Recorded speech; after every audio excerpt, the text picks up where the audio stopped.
So, this is the second attempt that I'm going to be recording this. I had my dog Gizmo be in my lap, but because of his constant walking around and trying to get my attention, I have to do this over again. He's sitting right next to me, right over here.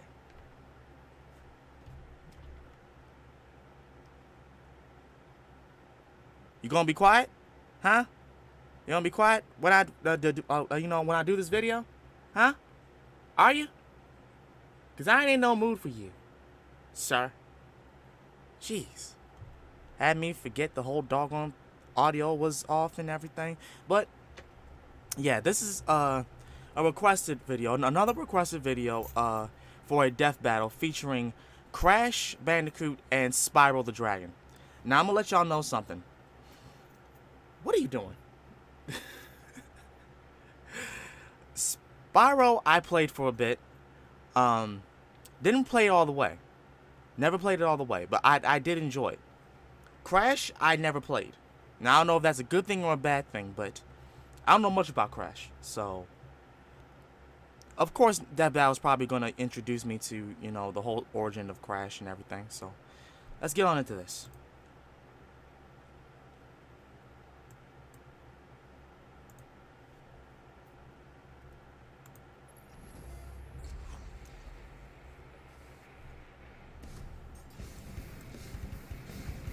The early 1990s played host to one of the biggest battlegrounds the world had ever seen. The console war. Nintendo and Sega's mascots were locked in a merciless duel over the gaming throne. But when the smoke cleared, a surprise third challenger was rising to the top. The Sony PlayStation. And it didn't have just one mascot, it had two. Crash Bandicoot, the mutated marsupial from Down Under. And Spyro the Dragon, the powerful purple hero of the Dragon Realm. He's Wiz and I'm Boomstick. And it's our job to analyze their weapons, armor, and skills to find out who would win a death battle. Listen, I admire another brilliant doctor of science as much as the next guy, especially those with grand plans to take over the world. But I'm not sure Dr. Neo Cortex makes the cut. Why not? He's an evil genius who made a mutant Aussie army of animals to take over the world. Sure, but when it came time to assign a general for this army, Cortex chose, of all things, a bandicoot. A band of what? You're making that up. It's a real animal. Look. Oh, hey, Oh, wow, it is. Bandicoot. Oh, I How's didn't know little that. thing gonna take I over didn't know the it was a world? real animal. With See? the Evolvo Ray, Cortex did successfully mutate it into a powerful beast. However, when he tried to brainwash the creature, he utterly failed to create his fearsome general. Instead, he got Crash Bandicoot. Wow. So Cortex threw him out like trash, and Crash became his worst nemesis ever. Which is super embarrassing, because this Band Crash is a few snags short of a Barbie. But his physical abilities make up for it. He's got parkour skills like nobody's business. Which is appropriate, as bandicoots are excellent jumpers, similar to their marsupial cousin, the kangaroo. He's got superhuman strength, and can take a big hit and just keep on going, like an Energizer Bunny of pain. Crash can double jump in midair, slide incredible distances, and use Crash Dash to boost his speed. He's also tapped into Mojo, a magic substance that's basically life energy, to enhance his battle techniques. He's got his Norris Roundhouse and Triple Dragon, but his favorite move is the Cyclone Spin. He can even give this move a boost for the Death Tornado technique, though this can leave him dizzy and prone to counterattacks. Still, these brutal moves proved incredibly useful for rescuing his fellow mutant bandicoot girlfriend, Tawna. Okay. Check this. See this. Yeah, it is recording. All right. Oh, why does she look like that? She's like really hot, but also not at the same time? I'm really confused. While Crash's natural abilities were enough to save her, his future battles with Cortex would require more sophisticated tools. Yeah, like the Rad Copter Pack. He's even got himself the Unicorn of Motorsports, the What? Space Motorcycle. What Okay. I would give for one of those. To increase his firepower, Nice. he carries a special bazooka that uses a naturally occurring and easily attainable form of ammunition, Wampa fruits.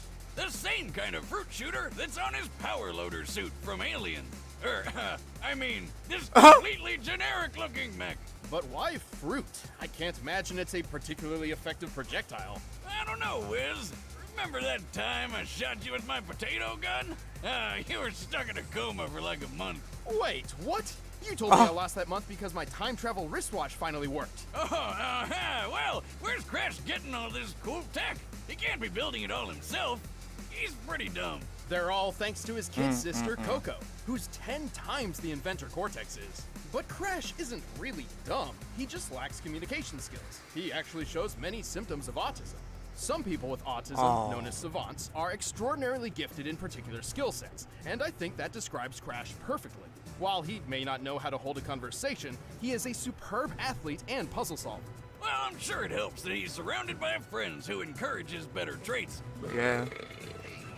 Hey, that was a good one. Like Aku Aku, his magical mask foster dad, who's basically a god. Lucky bastard. Aku Aku's magical mojo prowess is quite impressive. He's very protective of Crash and will often step in when Crash is in trouble. But not always. Wiz, why can he teleport across dimensions on his own, but can't teleport Crash very far at all? This is as far as I can take us. We'll have to fight our way to the robot's interior and save your sister. Well, perhaps his fatherly intuition is kicking in, encouraging Crash to learn from his own mistakes and become his own man, or bandicoot. Yeah, maybe he's just being a dick. Well, thanks to Aku Aku and his own amazing abilities, Crash has performed some incredible feats while stopping Cortex's plans time and time again. He's strong enough to lift his adopted brother Crunch over his head. Since Crunch is at least twice as big as Crash, that would mean Crash's strength is similar to the world's best powerlifters. Wow. His cyclone attack can generate enough force to lift this large boulder and throw it so hard it shatters on impact. Comparing its size to Crash, that boulder must weigh nearly 8 tons. He's also fast enough to outrun polar bears, which can move up to 25 miles per hour. But Crash really shines when it comes to durability. Just look at how well he holds up after taking 112 falling wooden crates to the face. Oh yeah, that does happen, doesn't it? Huh. Where do they all come from? I bet it's Aku Aku's fault. And he's right back up like it didn't even happen. What a champ. Crash has endured an explosion of 23 crates of TNT all at once. Oh, wow. Which, given their size, could potentially level a city block. Whoa! And with the help of Aku Aku, he even survived a crash landing from outer space. What the heck is up with his hair? This vessel was likely falling at 17,500 miles per hour, similar to the space shuttle's typical re-entry, which means the force of its collision would be equivalent to more than 2 million tons of TNT. Wait, but why didn't Aku Aku just teleport them to safety? I can't believe we're okay. Oh, are you kidding me, Aku? You know what you did, or didn't do.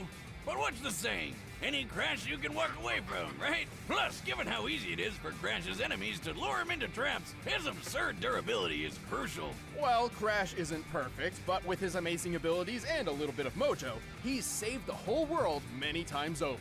And after years of this, he even finally learned how to speak. Now let's go home and eat pancakes. Pancakes!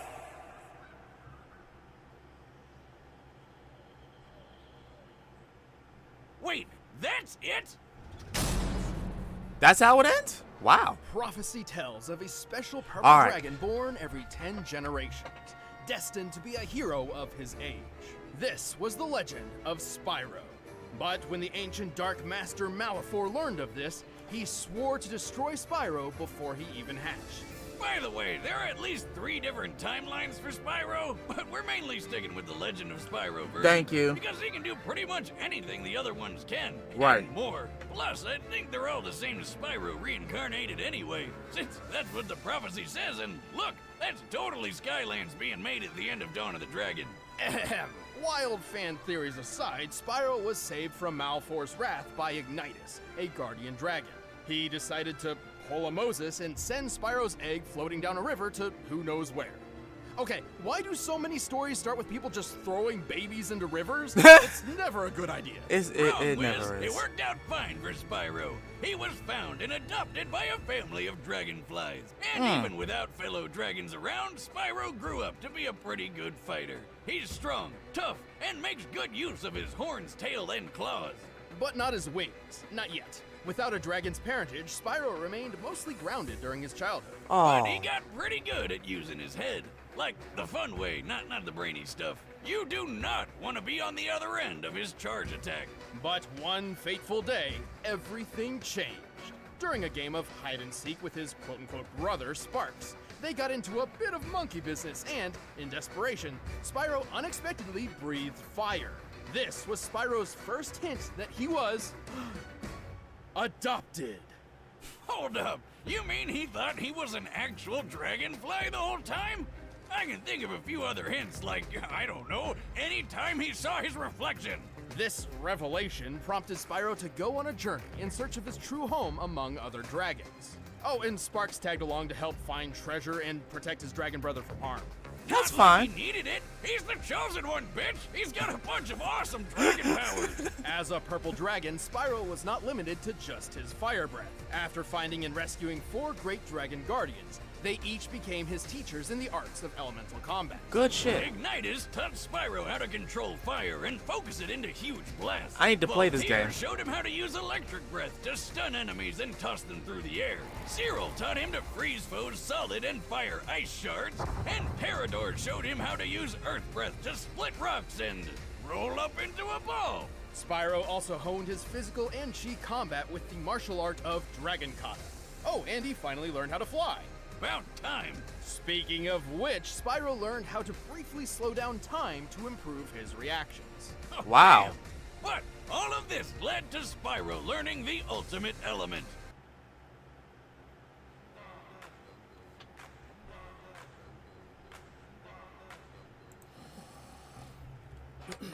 Element.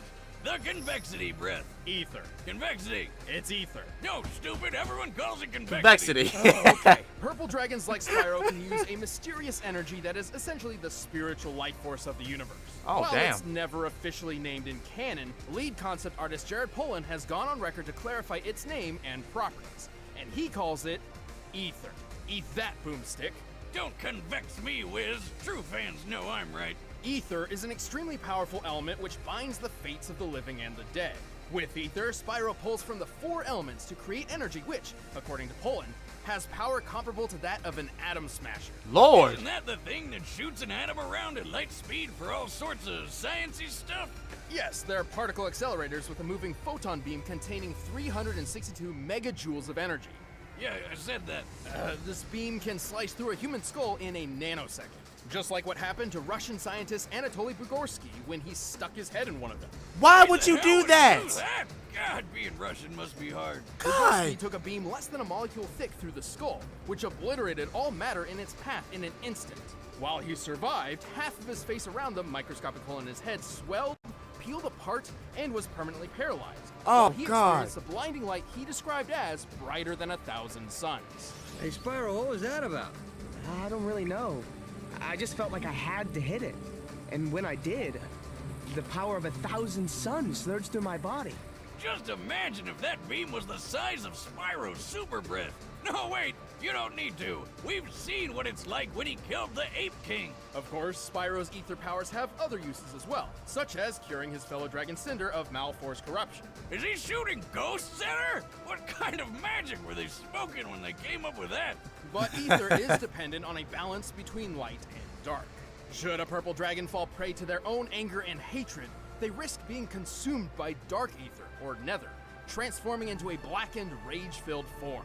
Wow. Spyro's a really nice guy, but as Dark Spyro, he lets loose. He's stronger, faster, and way more violent. Unfortunately, when Spyro's consumed by dark ether, he cannot return to his old self on his own. But with friends like Sparks and Cinder at his side, he's always found his way back. Through the power of love. Right, Spyro? You gotta believe. With all these powers at his claw tips, Spyro is a force to be reckoned with. He's pretty quick, outracing biplanes that can fly over 159 miles per hour. Wow. He's pushed a gold statue about twice his size, and he's pretty tough, claiming his scales are impenetrable. So I'm electricity proof too? I knew my scales were impenetrable, but now this? A bold claim, but let's look at the facts. Spyro once took a punch from this massive magma golem, which then lost its arm and replaced it with a cathedral tower. This cathedral is very similar in size to St. Stephen's Basilica, a Roman Catholic church in Budapest, Hungary. By taking the height, length, and depth of the basilica and adjusting for empty space, we can estimate the arm's mass to weigh over 400,000 tons. Assuming a low-end punching speed of 15 miles per hour, that of the average humans, the golem must have hit with at least 1.9 million tons of force. And after getting all these powers, saving the dragons, and defeating the Dark Master himself, Spyro tapped into ether one last time. Spyro's winning this. I'm sorry. Hold the exploding planet back together. He's winning this, man. How the hell? How? I'd say a mix of the power of love, magic of friendship, and a smidgen of prophetic destiny. Wiz, I want a pet dragon more than anything. Right. It's Me a sad too. sight, Sparks. Another noble warrior falls victim to the plague of love. Just look away. I don't know what it is about dragons, but they're so fucking cool. All right, the combatants are set. Let's end this debate once and for all. But first, let me tell you about the mascot of good food, Blue Apron.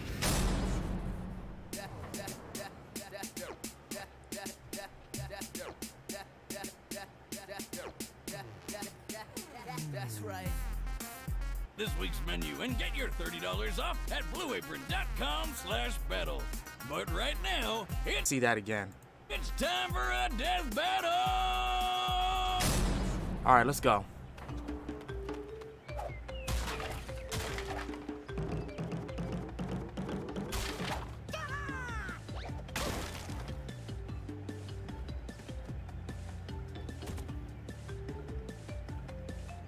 Weird. What are you doing?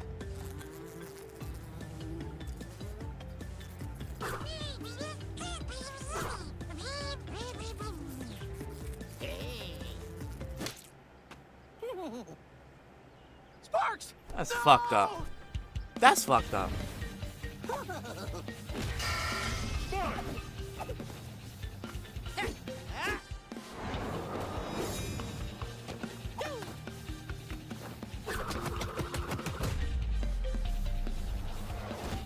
Come on, Spyro. All right.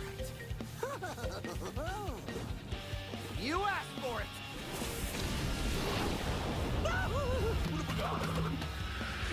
it. Okay. So now I see that he was trying to block the attack and everything. I thought it was something else different, y'all. Thought it was something else different.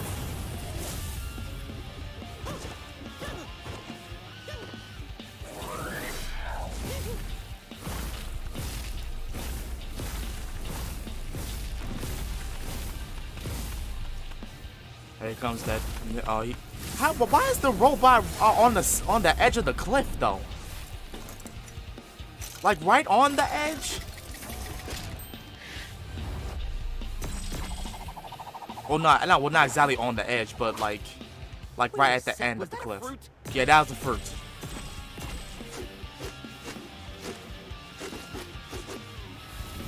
I think that's apples that he's probing at, which is a very hard fruit. Well, not really, because pineapples are hard. And so is cantaloupe. And coconut. Yeah, true. Wait, is coconut a fruit? I don't think so. No, it's not a fruit. Woohoo! Stay right.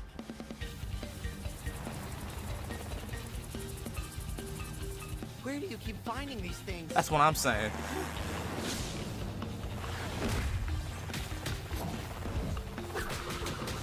God dang. I'm done with this. Alright, let's go. Slice right through his little helicopter thing. Why was he just relaxing like that? As if that was gonna stop it. If that was gonna have his stepfather block that. It's a dragon, pal. I don't think Aku Aku's gonna pull Crash from the grave after that. Spyro had plenty of obvious advantages. His speedy flight let him control the pace of the battle, Right. and his elemental arsenal gave him a much wider variety of attacks than Crash had ever seen in a one-on-one fight. Right. Even with his extraordinary puzzle-solving skills, Crash was simply overwhelmed. But surprisingly, this wasn't nearly as one-sided as it looked on paper. With the strength to throw an 8-ton boulder, Crash was actually stronger than Spyro. And both of them had survived impacts worth around 2 million tons of force. How convenient! It's almost like they planned this all along. To be fair, we did have to lowball Spyro's durability against the Golem's punch. However, both of them had shown durability, which far exceeded much of their attack capability. So even with his gadgets, Crash really didn't have a good way to hurt Spyro very much. But the funny thing is, Spyro didn't have many attacks that could firmly hurt Crash either. They were both just too tough. Well, until Spyro used the Ether Breath, Right. which could literally break matter apart at an atomic level. Right. Not even Aku Aku could save Crash from a beam that intense. I guess Crash just couldn't spin this one. The Nope. winner is Spyro the Dragon. All right. Good stuff. But yeah, I don't Hey know guys, what it thanks is for watching about this episode of dragons, Death but Battle. If you want to get the battle music for yourself, you can get it. by dragons clicking are the link awesome. below. And if you guys want to see exclusive commentary on this episode, click that little box over there, first membership trial. Oh yeah, we already saw this one. Sora versus Pit. But yeah, we already saw that. Yeah, dragons are freaking dope. Dragons are awesome. I can't say any more about that. Like, that makes me want to like seriously play that game. It makes me want to seriously play that game. Spyro, I mean, not Crash. Even though Crash, it does look like it's a pretty nice game, but Spyro, yeah. But other than that, that's going to be it for this reaction. I hope you guys enjoyed it. If you guys did, please be sure to like, comment, and subscribe to the channel. As such, this has been The Real Sakurai, and let me know what type of Spyro game did y'all play? Did y'all play the classic one? Did y'all play like a couple of the other versions was apparently were out? I haven't played any of them except for like the classic one. So yeah, let me know. This has been me, and I'm getting up out. Peace.